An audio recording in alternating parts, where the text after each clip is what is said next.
This is Kali Persall, editor of Institutional Investing in Infrastructure. And joining me today is Mike Hochanadel of Harrison Street.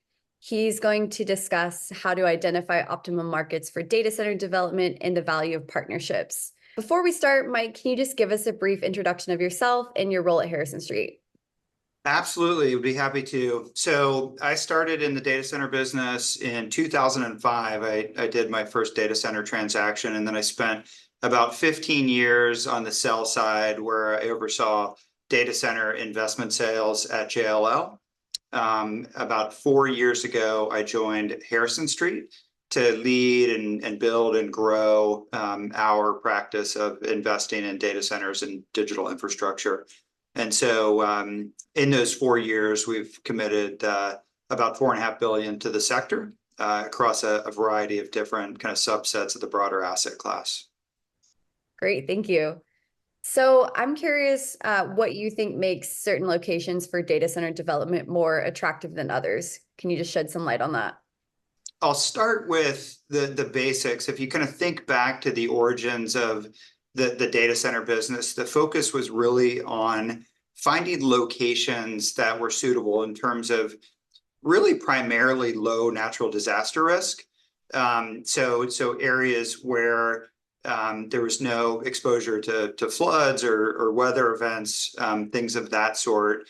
And then over time, certain pockets across the country kind of developed into, a number of kind of the tier one primary data center markets. I think beyond that, connectivity started to be very important in terms of latency and being able to serve a preponderance of end users and customers in a region.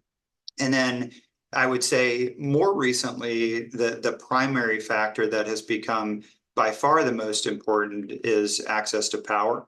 The scale of the underlying demand and the magnitude of demand coming from the largest end users has really shifted dramatically in the last number of years. And the combination of much larger facilities clustered in much larger markets has really put pressure on the power delivery, both kind of primary generation as well as transmission. So obviously there's a lot that goes into choosing the markets that you want to build data centers in.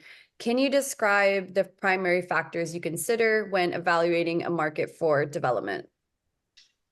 I would say at Harrison Street, our strategy is really predicated on call it three fundamental principles. Typically, we start with power, and we're really looking for kind of scalable, actionable power in the context of three different types of locations. So first, we are focused on sites or locations or assemblages within kind of primary markets.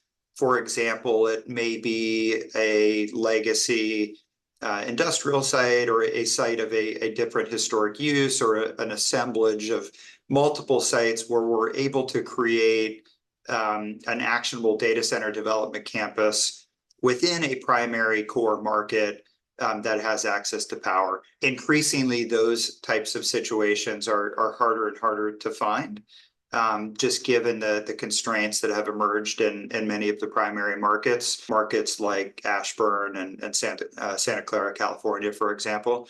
I would say the second type of opportunity that we look for would be the areas that represent the path of growth out of those primary markets.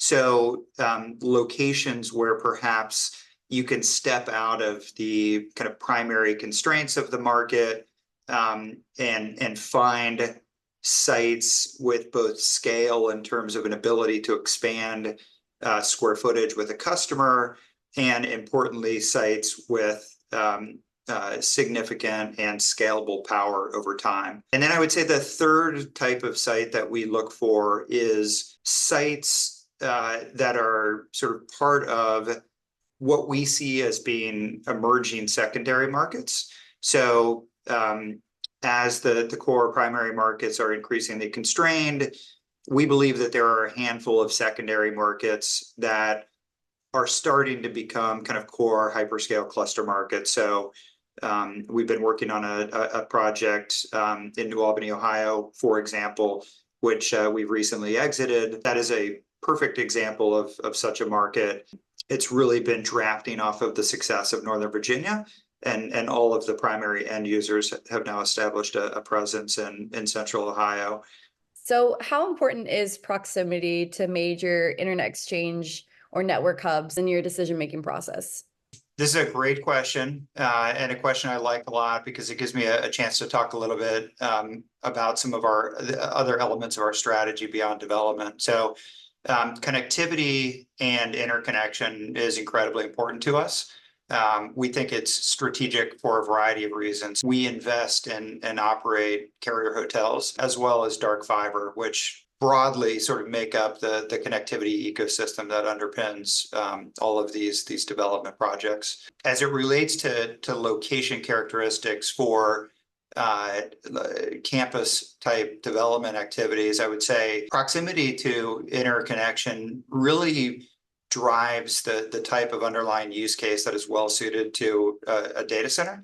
So, for example, there are certain types of use cases that can be in more remote locations, potentially locations that see less constraints, have more access to power, potentially even cheaper power. But those use cases are really limited to a small portion of the overall data center universe. On the other end of the spectrum, certainly conventional cloud workloads are very predicated on connectivity to end users. Really, all of the cloud workloads work seamlessly with users and other applications through a connectivity ecosystem. And then even further, there are certain types of applications that depend heavily on connectivity, content distribution, for example. And so proximity to an internet exchange or carrier hotel and kind of key peering point, driving low latency back to those types of facilities, what we think creates a significant strategic advantage for certain types of data centers and ultimately can command a premium as well. Sure, thank you. So you talked a lot about what you're finding attractive in certain markets, and I'm hoping you can expand on what are some of the key risks you consider when entering a new market. In addition to the basic risks that I outlined at the outset, I think what we see as being the more important risks that are emerging are probably one, disruptions to power. I think the evolution of the market over the last 18 months or so has really highlighted that risk for many operators and investors. So at this stage, when we're pursuing a site, it is an area of diligence that we're much more keenly focused on, and typically getting to a spot where we are much further along and more advanced around documentation with respect to primary power delivery. At the end of the day, if you don't have power, your site has no value as a data center site. But from a risk standpoint, that's something that we're keenly focused on. But I would say the other thing that has emerged more recently, just with the rapid growth of the market, is what I would describe as sort of political risk and really PR risk. I think there is a poor understanding of the value of a data center, relative to how it fits within a community in which it resides. And so there's a fair amount of what could be characterized as sort of NIMBYism related to that point. Sure, thank you so much. So I know in May, this is something we covered in the newsline, but Harrison Street and Powerhouse Data Centers purchased 50 acres of land in Texas, and we're planning to build a 1 million square foot data center campus there. So how important is the role of partnerships in bringing data center projects to fruition? It is extremely important. We generally find kind of key strategic operating partners and work very closely with those groups in a programmatic relationship to build and scale our efforts within a sector.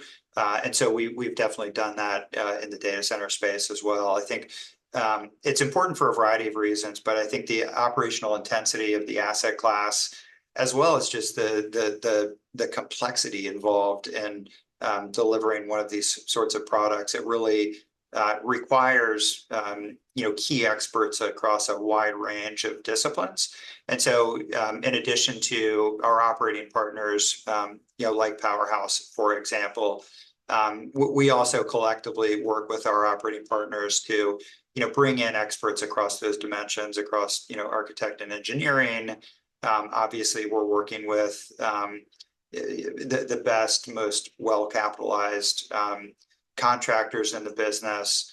In many cases, we're really viewing our customer relationship as a partnership in an effort to advance their designs in a way that's kind of consistent with our site and our access to power. It's really impossible to execute kind of without partnerships across each of those different dimensions.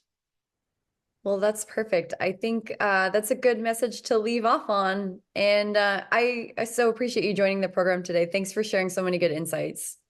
Thanks for having me. It was my pleasure.